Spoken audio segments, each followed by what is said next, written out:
नमस्कार दोस्तों, स्वागत है आप सभी का हमारे YouTube चैनल पर। तो दोस्तों, आज हम आपके लिए लेकर आए हैं आर्टिकल का टॉपिक हम कोशिश करेंगे कि ज़्यादा से ज़्यादा 2 वीडियो में कंप्लीट कर दें। आर्टिकल एक इम्पोर्टेंट टॉपिक है और अपने आप में लगभग इंडिपेंडेंट टॉपिक है, इसलिए इसको सीखना आसान है। तो अब अपना टॉपिक स्टार्ट करते हैं। आर्टिकल जो हैं वो 3 हैं, ए, एन और दी। आर्टिकल के 2 टाइप हैं, डिफाइनाइट आर्टिकल और दूसरा होता है इनडिफाइनाइट आर्टिकल। और मैं कोशिश करूँगा कि थोड़ा सा इसके बारे में हिंदी में भी बताऊँ, और मैं हमेशा ही आप सभी को हिंदी में सिखाने की कोशिश करता हूँ, क्योंकि हमारी मातृभाषा हिंदी है और उसमें हम अच्छे हैं, इसलिए चीज़ें हमें जल्दी समझ में आती हैं। आर्टिकल को हिंदी में उपपद कहते हैं, और जो डिफाइनाइट का मतलब होता है निश्चित, ठीक है, निश्चित उपपद, और इनडिफाइनाइट का मतलब हो गया अनिश्चित।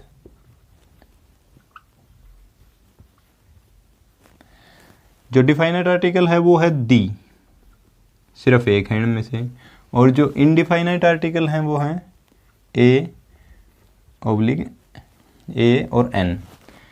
जो ये डिफाइनाइट और इनडिफाइनाइट लिख रखा है, यही इनकी परिभाषा भी है। जो दा है वो वहीं लगता है जहाँ पर कोई चीज़ नहीं, नाउन, कोई नाउन।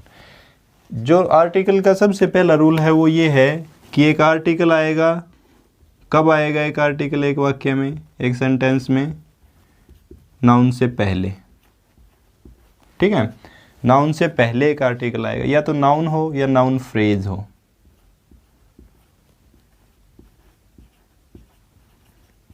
नाउन फ्रेज क्या होता है? नाउन फ्रेज होता है एक उपवाक्य जिसमें नाउन हो। जैसे पहली बात तो नाउन क्या होता है? नाउन होता है किसी भी चीज़ का नाम। कोई भी नाम है, जैसे मेरा नाम है, या ये बोर्ड है, मार्कर है, इन सभी के नाम, फ़ोन, ये जो नाम है, कोई भी नाम है यूनिवर्स में जिसको देखा जा सकता है, सोचा जा सकता है, कल्पना भी करी जा सकती है किसी नाम की, वो सभी नाम क्या हैं? नाउन है। और नाउन फ्रेज वो है जिसमें एक नाम हो और उसके साथ कुछ एक्स्ट्रा इन्फॉर्मेशन दे रखी हो। जैसे ब्लैक बॉय, ठीक है, एक एग्जांपल लेता हूँ मैं। तो ब्लैक बॉय में बॉय क्या है? नाउन, और ब्लैक क्या है? एक एडजेक्टिव, कलर का एडजेक्टिव है ये, ठीक है। तो ये है नाउन फ्रेज।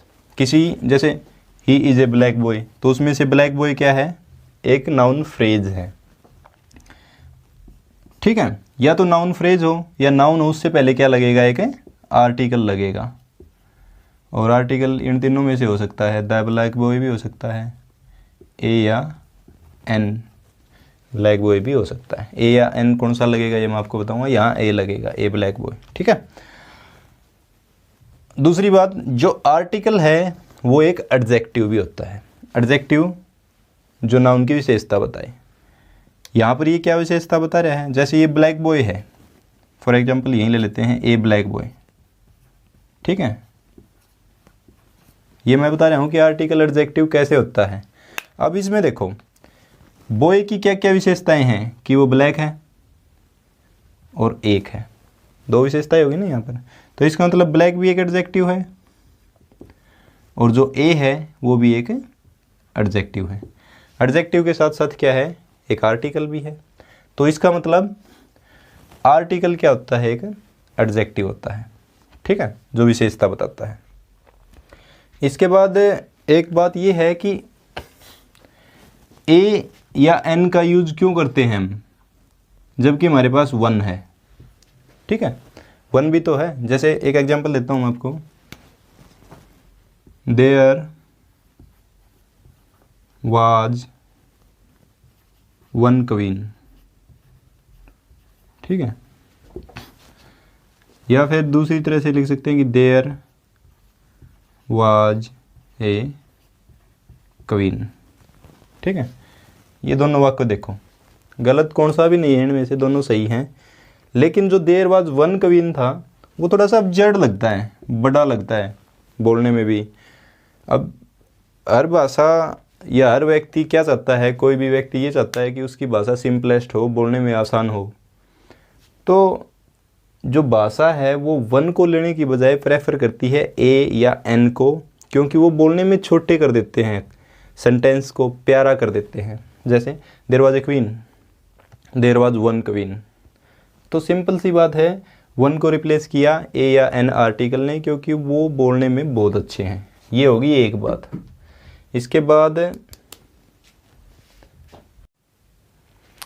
एक छोटा सा एग्जाम्पल लेते हैं। जैसे HSSC में एक क्वेश्चन आया हुआ था, जो एन है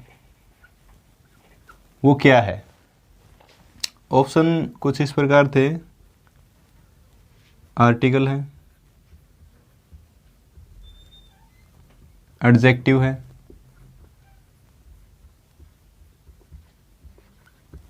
नाउन है,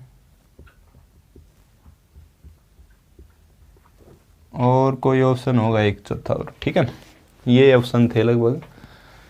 तो जो इसका सही आंसर था वो आर्टिकल था। एन है वो एक आर्टिकल है सबसे पहले, उसके बाद एक एडजेक्टिव है।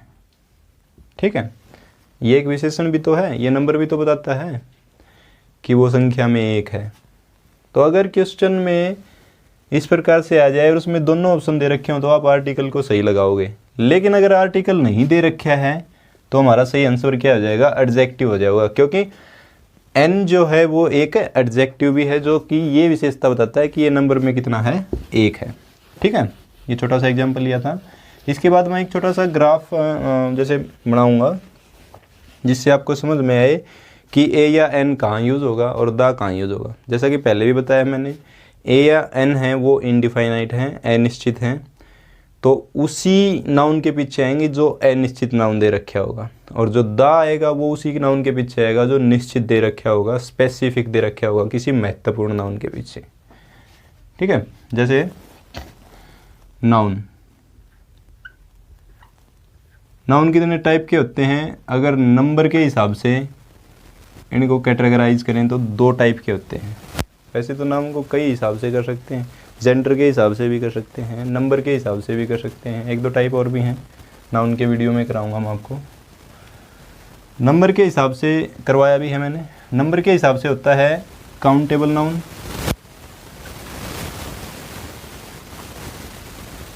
और दूसरे होते हैं अनकाउंटेबल नाउन।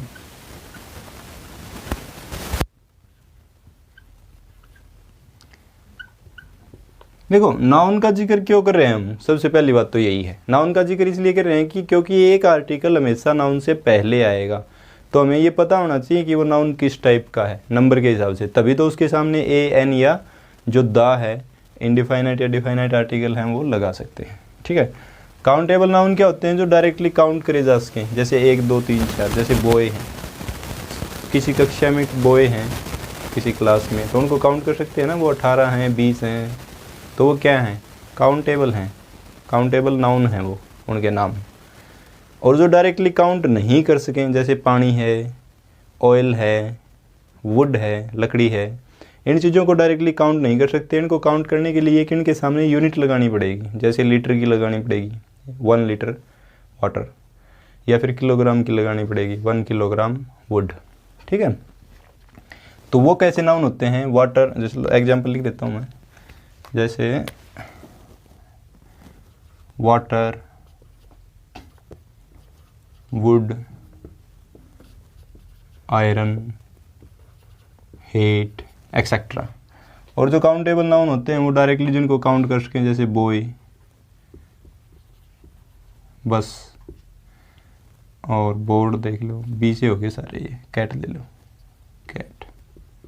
ठीक है, बिल्लियाँ भी तो गिन सकते हैं, वो काउंटेबल नाउन है सारे।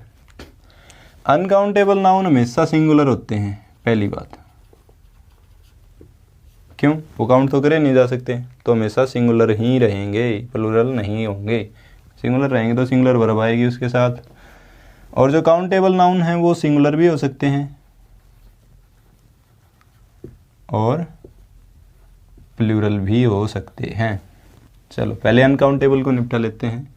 अनकाउंटेबल नाउन सिंगुलर होगा तो उसके साथ ए कोमा एन नहीं लगेगा, कभी भी नहीं लगेगा। ए वाटर कभी नहीं लगेगा, एन वाटर, ए वुड, गलत है सब।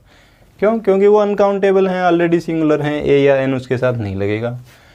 और अनकाउंटेबल नाउन है उसके साथ दा लग सकता है, किस केस में? स्पेसिफिक केस में। स्पेसिफिक का क्या मतलब होता है? महत्वपूर्ण। मतलब जो नाउन, जिस नाउन के ऊपर जोर दिया जाए या घुमा फिरा के जिस नाउन की बात की जाए वो क्या होता है? स्पेसिफिक नाउन होता है। ठीक है, उसके आगे दा लगा सकते हैं। ठीक है, जैसे एग्जांपल देख लो, the water is important for life. ठीक है, अब यहाँ पर वाटर को स्पेसिफिक बताया गया है कि वो ज़िंदगी के लिए बहुत ज़्यादा महत्वपूर्ण है। स्पेसिफिक बना दिया वाटर को, तो इसीलिए उसके आगे क्या लगा दिया? दा लगा दिया। तो अगर अनकाउंटेबल नाउन जो हमेशा सिंगुलर होते हैं उनके साथ ए या एन तो आएगा ही नहीं कभी भी, और दा तब आएगा जब वो स्पेसिफिक होगा। अब काउंटेबल नाउन की बात करते हैं। अगर काउंटेबल नाउन सिंगुलर है, जैसे वन बॉय है, वन बस है या वन कैट है, ठीक है, सिंगुलर है तो उसमें दो केस हो सकते हैं, ए या एन भी लग सकता है और दी भी लग सकता है।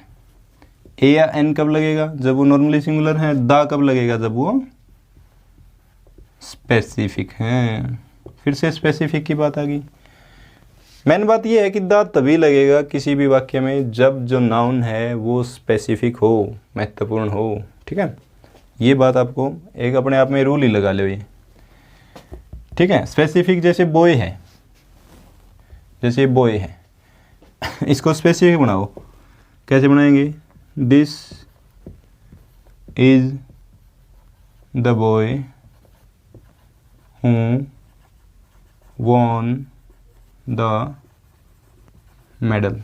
ठीक है, अब यहाँ पर ए या एन भी यूज़ कर सकते थे, एन तो नहीं आएगा, चलो आगे बताऊंगा मैं आपको। ए यूज़ कर सकते थे, this is a boy who won the medal, लेकिन नहीं कर रहे। ए क्यों नहीं कर रहे? क्योंकि इसने बॉय को महत्वपूर्ण बना दिया। ये बता रहा है कि ये वो लड़का है जिसने मेडल जीता था, तो इसका मतलब कुछ न कुछ तो अलग है उस लड़के में, वो साधारण लड़का तो है ही नहीं। साधारण नहीं तो वो क्या है? स्पेसिफिक है। इसको स्पेसिफिक कोई भी आ जाए तो उसके आगे दा ही लगेगा। ठीक है, दा के कुछ रूल भी हैं जो अलग से कराऊंगा मैं आपको। इसके बाद प्लूरल काउंटेबल नाउन की बात करते हैं। इसमें ए या एन लगेगा या नहीं लगेगा? नहीं लगेगा, क्योंकि वो प्लूरल हो गया। देखो प्लूरल हो गया यानी एक से ज़्यादा की बात हो रही है, बॉयज़, बसीज, कैट्स। ठीक है, तो उसके सामने ए या एन तो बिल्कुल भी नहीं लगेगा, क्योंकि वो प्लूरल तो पहले ही हो गया। प्लूरल हो गया तो एक तो हो ही नहीं सकता। दा लग सकता है अगर वो स्पेसिफिक है तो। ठीक है, तो दो बातें निकल के आती हैं इसमें। पहली बात, किसी भी नाउन के आगे दा तभी लगेगा जब वो कैसा होगा? नाउन स्पेसिफिक होगा। चाहे किसी भी टाइप का नाउन हो, अगर वो स्पेसिफिक है तो उसके आगे दा लगेगा। और दूसरी बात, ए या एन कब लगेगा? देखो सारे केस देख लो, इसमें से सिर्फ एक ही केस में ए या एन लग रहा है, वो है सिंगुलर काउंटेबल नाउन के केस में। सिंगुलर काउंटेबल नाउन के केस में। सिंगुलर काउंटेबल नाउन मैंने आपको समझा भी दिया है। नाउन तो क्या होता है? किसी भी चीज़ का नाम होता है, कोई भी चीज़ जो देख सकते हैं, छू सकते हैं या जिसके बारे में सोच सकते हैं। ठीक है, कुछ और वो काउंटेबल हो, मतलब उसकी कोई यूनिट ना हो जो डायरेक्ट काउंट करे जा सके। और सिंगुलर मतलब वो एक हो, जैसे एक बॉय है, एक बस है, या एक कुछ भी है जो काउंट करे जा सके सीधा सीधा, तो उसी के सामने ए या एन आएगा। बाकी सभी के सामने क्या आएगा? दा आएगा, अगर वो स्पेसिफिक होंगे तो दोस्तों अब करवाते हैं इनडिफाइनाइट आर्टिकल। ए या एन कहाँ यूज़ होंगे? ए कहाँ यूज़ होगा? एन कहाँ यूज़ होगा? ठीक है, उसके पीछे क्या रूल है, उसके पीछे हिंदी के रूल हैं। और दूसरी बात जो सबसे इम्पोर्टेंट बात है वो ये है कि मैं यहाँ पर आपको कम से कम शब्दों में आर्टिकल समझाने की कोशिश कर रहा हूँ। मैं ये नहीं कह रहा कि मैं इसको 100% कवर कर दूँगा। 100% कवर करने लग गया तो 5-10 वीडियो आ जाएंगे आर्टिकल के ऊपर, आप भी नहीं देखोगे, बोर हो जाओगे, उससे कोई फ़ायदा है नहीं। तो 90% तक कवर हो जाएगा तो आप भी किसी को सिखा सकते हैं, या फिर कम से कम आपकी समझ में तो ये आ ही जाएगा, ज़िंदगी भर आप इसको नहीं भूलोगे। और बाकी जो 10% या 5% रह जाता है तो आप उसको एग्जाम्पल से क्लियर कर सकते हो। एग्जाम्पल करोगे ज़्यादा से ज़्यादा उतना ही ज़्यादा क्लियर होता जाएगा। कोई भी टॉपिक मैं यहाँ पे करवाता हूँ तो उसके बाद सबसे इम्पोर्टेंट यही है कि आप उससे रिलेटेड एग्जाम्पल की बुक उठाएं, कोई भी, या इंटरनेट से कहीं से भी उठाएं, एग्जाम्पल कीजिए। एग्जाम्पल करोगे उतना ही टॉपिक क्लियर हो जाएगा। ठीक है, अब ए या एन की देखते हैं, ए कहाँ यूज़ होगा और एन कहाँ यूज़ होगा। ठीक है, ए, इस साइड ए लिख लेते हैं, इस साइड एन लिख लेते हैं। Sound is consonant. ठीक है, किसकी? नाउन की। नाउन की साउंड अगर कॉन्सोनेंट आ रही है तो ए का यूज़ करेंगे। और कॉन्सोनेंट भी इंग्लिश की कॉन्सोनेंट नहीं, हिंदी की कॉन्सोनेंट। हिंदी की कॉन्सोनेंट क्या होता है? व्यंजन। व्यंजन, ये बिंदी तो सदा ही समझ में आए। ठीक है, और एन कहाँ यूज़ करेंगे? जहाँ नाउन की साउंड है वो कैसी है? वोवल, यानी स्वर। अगर किसी भी नाउन के पहले जब हमने आर्टिकल लगाना है ए या एन, उसकी साउंड अगर एक हिंदी का स्वर है तो एन यूज़ करेंगे, और अगर उसकी साउंड एक हिंदी का व्यंजन है तो ए यूज़ करेंगे। कैसे? हिंदी के जो स्वर हैं वो हैं ए, आ, ई, ई, ऊ, औ। ठीक है, ऊ, ओ, औ। हाँ, है, हाँ, यही है। ठीक है, बाकी जो बच गए वो सारे क्या हैं? व्यंजन हैं। क, ख, ग, च, छ, ज, ट, ठ, ड, प, फ, ब। ठीक है, य, र, ल। मतलब ये सारे क्या हैं? ये सारे व्यंजन हैं। अगर साउंड व्यंजन है तो ए लगाएंगे, और अगर साउंड स्वर में आ रही है तो एन लगाएंगे। इसमें एक और रह गया, ए, एस। ठीक है, एग्जाम्पल से ज़्यादा क्लियर होगा। जैसे एक नाउन आया है होटल। ठीक है, ठीक है, होटल। तो उससे पहले क्या लगेगा? उससे पहले ए लगेगा, क्योंकि जो होटल जो नाउन है उसकी साउंड कैसे है? होटल, हो, है से है, मतलब है तो इसका मतलब वो क्या है? व्यंजन है, और व्यंजन से पहले हमें पता है ए लगेगा। तो एग्जांपल लेते हैं, जैसे there is a hotel in the main market.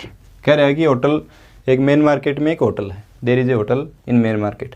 An नहीं लगा सकते क्योंकि होटल की जो साउंड है वो कैसी है? एक व्यंजन की साउंड है, हिंदी के व्यंजन की साउंड है फॉर हल।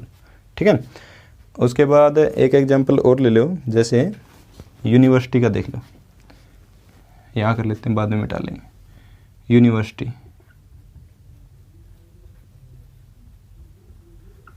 ठीक है, यूनिवर्सिटी कैसे लिखा जाएगा? ठीक, यूनिवर्सिटी। ठीक है, तो यूनिवर्सिटी की जो साउंड है वो किससे शुरू हो रही है, ये से शुरू हो रही है, तो इसका मतलब इसके आगे ए लगेगा, एन नहीं लगेगा। एग्जाम्पल भी ले सकते हो, this is a very famous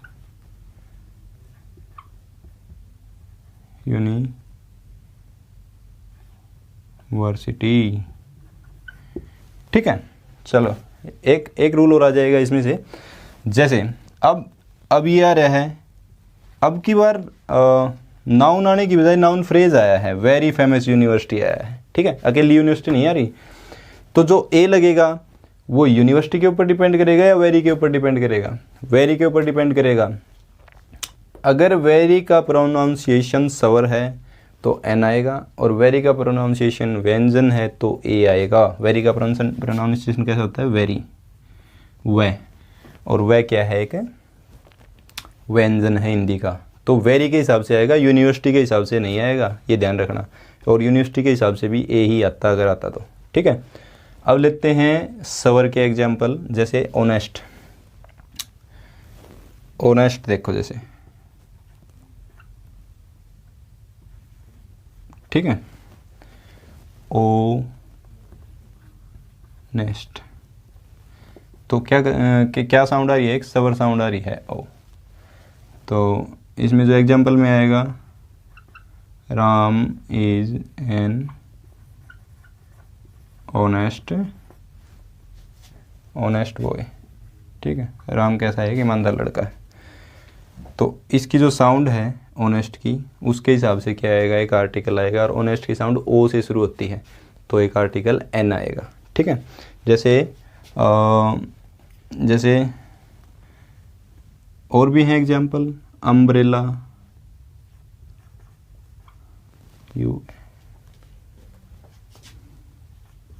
umbrella. ठीक है, अम्ब्रेला की साउंड भी क्या है, ए से ही शुरू होती है, अम्ब्रेला।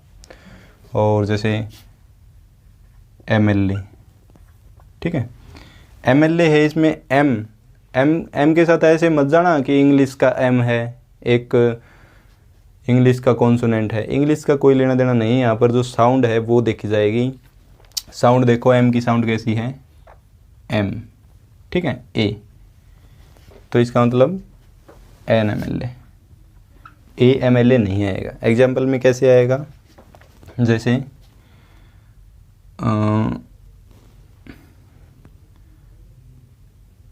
हमारी तोसाम विधानसभा क्षेत्र की जो एमएलए हैं उनका ये एग्जाम्पल ले लेते हैं, किरण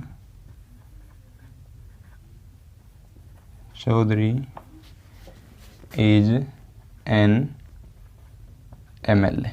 ठीक है, किरण चौधरी क्या है कि एमएलए हैं, तो एमएलए के सामने एन ही आएगा, ए नहीं आएगा, क्योंकि एम की प्रोनाउंसिएशन ए से शुरू होती है, हिंदी के ए। तो ये हैं A/N के रूल। इसके बाद हम कराएंगे आपको दा के रूल, लेकिन दा के रूल इस वीडियो में नहीं कराएंगे, दा के रूल हम आपको अगले वीडियो में कराएंगे। और उसके बाद कुछ एग्जाम्पल भी कराएंगे आपको जो प्रीवियस ईयर में आए हुए हैं। इसी के साथ मैं आपको कहूँगा कि ये वीडियो आप ज़्यादा से ज़्यादा अपने दोस्तों में, अपने परिवार में और अपने सहपाठियों में शेयर कीजिए, ताकि वो भी इसका फ़ायदा उठा सकें और इंग्लिश को आसानी से समझ सकें। यही हमारी कामना है। Thank you.